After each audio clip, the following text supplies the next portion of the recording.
Kryeministri Edi Rama ka theksuar nevojën për një transformim të thellë të sektorit të bujqësisë në Shqipëri, duke kërkuar që fermerët të organizohen në struktura bashkëpunuese të ngjashme me shoqatat e bashkuara bujqësore që funksionojnë në vendet e Bashkimit Evropian. Sipas tij, vetëm përmes këtij modeli mund të arritet fuqia konkurruese e prodhimit vendas. Tani nuk jemi më të dëshiruar, por jemi të detyruar të hymë, që është faza e bashkimit. E bashkimit që bën fuqinë, jo ashtu siç thonë çyrykët që vinë vërdall për të hedhur balt mbi çdo gjë, pra jo si kooperativat e dikushme, por si kooperativat e Bashkimit Evropian. Bashkimi Evropian funksionon me kooperativa, por ndryshe nga kooperativat e komunizmit, në kooperativat e Bashkimit Evropian, secili prodhon më vete dhe të gjithë shesin bashkë. Shoqëri të Bashkuara Bujqësore, SHBB. Kështu janë quajtur në ligj për të shmangur atë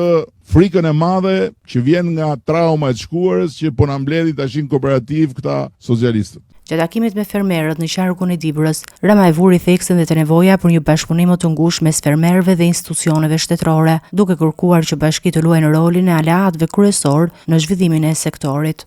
Ne kemi vendosur dhe mbështetje për bashkimin. Mbështetje financiare, mbështetje institucionale dhe aleancë me shtetin. Pra, në Dibër, SHBB-ja ndërtohet mes fermerëve dhe bashkisë. Dhe bashkia është aksionere, por nuk është aksionere që t'ju marrë juve fitimet. Është aksionere në një kompani, Dibra Origin, që fillon dhe bëhet një markë, dhe pastaj marka fillon njifet, dhe edhe për shkak të markës pastaj njerëzit shkojnë dhe thonë, ke Dibra Origin? Qershie, mollë edhe me radh? Po kam, atë du. Në të kundërt, nuk e përballojmë dot përplasjen e madhe që do të vijë kur ne të bëhemi antarë të Bashkimit Evropian. Nuk e përballojmë dot, kaq e thjeshtë. Gjithaj treg i madh, ne do dalim tek e tek edhe do mbijetojmë. Ku do t'i shesim produktet me çanta në rrugët e Brukselit? Në një tjetër mesazh drejtuar kryebashkiakëve, Rama kërkoi angazhim konkret për ngritjen e agroturizmit dhe kooperativave bujqësore, duke paralajmëruar se mos realizimi i këtyre objektivave do të ketë ndikim edhe në të ardhmen politike të drejtuesve vendor. E du shumë Rahimin, është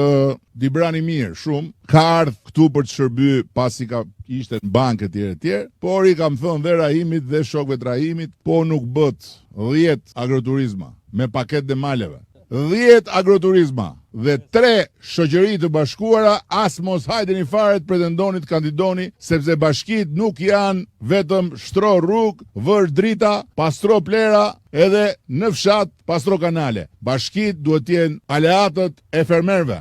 Në mbyllje, ai deklaroi se qeveria po rrit ndjeshëm investimet në sektorin bujqësor, me synimin që Shqipëria të përmbushë objektivat e integrimit në Bashkimin Evropian deri në vitin 2030, duke kthyer bujqësinë një nga shtyllat kryesore të zhvillimit ekonomik të vendit.